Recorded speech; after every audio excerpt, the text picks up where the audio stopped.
Welcome back to Daybreak. It's 7:10 it is. Long, drawn-out custody battles are putting children at risk, causing them undue suffering. That's according to the government, who today are announcing the biggest shake-up of the family justice system in a generation.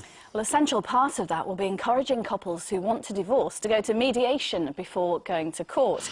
Richard Gaisford's outside Staines Magistrate Court for us. Richard, what does this mean then for couples thinking of getting a divorce?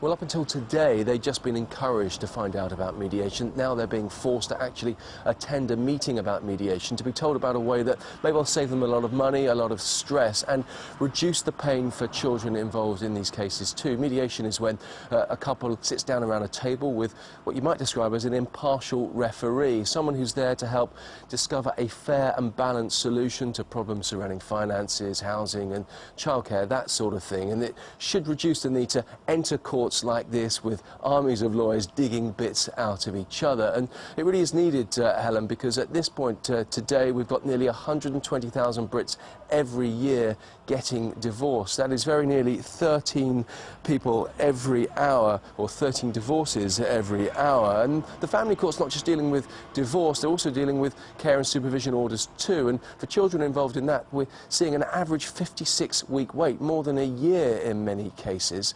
The new rules today suggest that that has to be at least a maximum now of 26 weeks. So all of these cases should be dealt with within 6 months, and that way reduce the stress and the pain for children involved in those kind of cases too. Thanks very much, Richard. Well, Natasha Britton, who's using mediation in her divorce, and mediation specialist Sheila Gooderham are with us today. Nice to see you both, ladies. Good morning. Natasha, you're going through the process at the moment, and you're a very good advert for how mediation can help, and particularly with children. How's it helped you?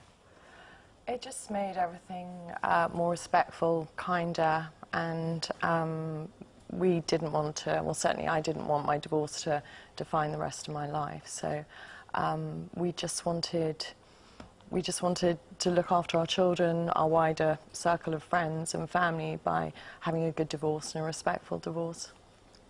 It's interesting, isn't it? Can you ever have an amicable divorce? Yes, you can.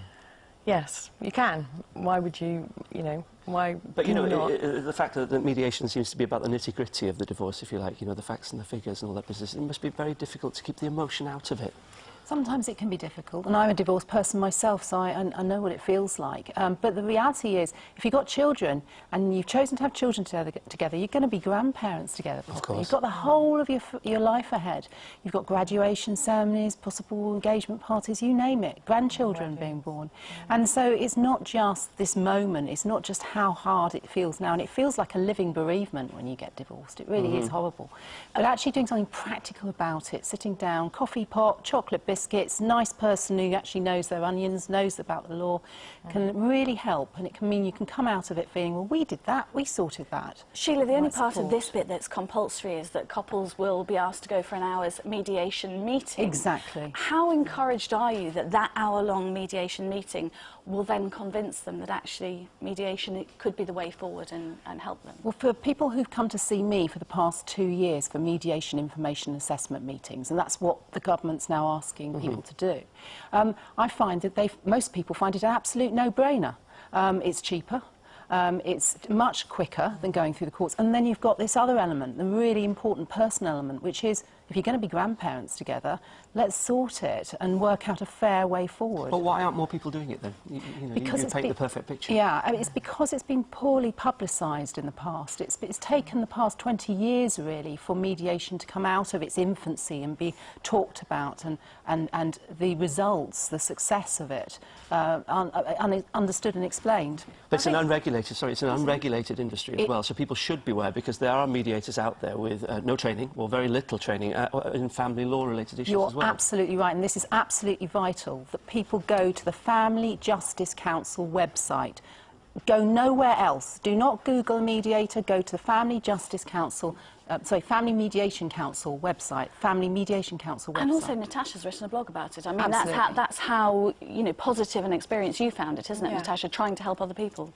Absolutely. I just felt that if I could share my positive experiences and inspire people to want to have a better, kinder divorce, and really sort of put their children as the main focus of a positive outcome, then it's all going to be good. Yeah. Thank you for joining us Thank this morning. you. Nice Good to to talk see to you. both of you.